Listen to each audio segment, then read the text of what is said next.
Let's get analysis now with Laura Blumenfeld, former senior policy advisor in the U.S. State Department's Israeli-Palestinian negotiating team.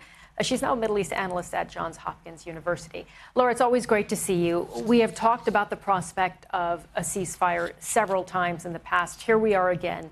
How optimistic, let's say, are you at this latest effort? Well, as they say in real estate, it's location, location, location. And you're right. Here we are again. But in diplomacy, it's all about timing. And I do believe the timing is different and favorable this time. In fact, I can tell you that all sides of this negotiation who I've been speaking to are already looking toward canceling their July vacations because they think it's going to come together after this White House visit by Netanyahu next week. What's different? I mean, the 12-day war with Iran might have actually ended the 20-month war in Gaza with Hamas.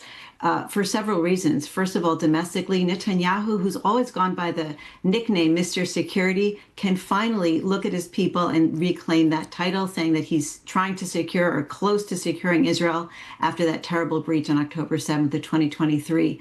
Regionally, the dynamics have changed dramatically. Hamas's key backer, Iran, of course, is on its back foot. And then also the United States. They've gone from more of a mediator to kind of a main stage player in the theater of operations. They went on the offense with Israel militarily, and then they played defense with Qatar militarily. So they have two allies. I think Qatar is going to be crucial now.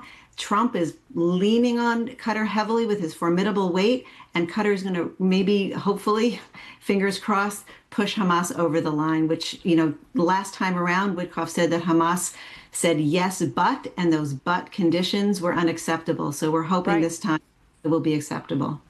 At the same time, Laura, on both sides, you have the same conditions, don't you? Benjamin Netanyahu saying he will absolutely destroy Hamas.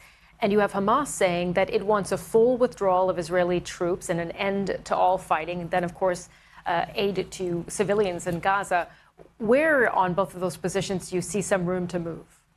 Well, sometimes it's wordsmithing. Absolutely, destroy, decimate, deal a death blow. Sometimes, I can remember when I was at the State Department working on Israeli-Palestinian negotiations, we spent 3 days haggling over the placement of a comma when it came to an agreement between Israelis and Palestinians. So it's possible that there's some language. Look, there's a lot of face-saving opportunities here now, both Iran being humiliated, Hamas. If there's some way that they can sort of work with the diplomatic language, I do think they can get there because they're incentivized now as they've never been before. I mean, part of the conditions were, it was surrender, disarm, and go into exile. But the Hamas leadership is pretty much decimated, and it's going to be more of a canoe than a cruise ship to send those folks into exile. So I think that they're facing basically the ultimate question is, would you rather Israel die or you live? And I do think when faced with that question, the Hamas leadership will pull out.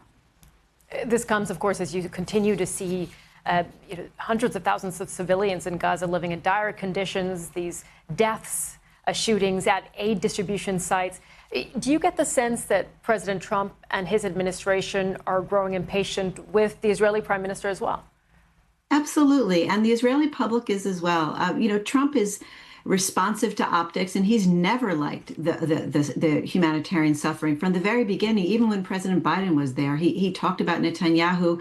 It isn't a good look, and he is concerned about that. I think sincerely, not only from a visual point of view, but the Israeli public has basically had it. They don't want to be at war, and they also don't like the idea of this kind of morally corrosive occupation of Gaza. It is not a popular war.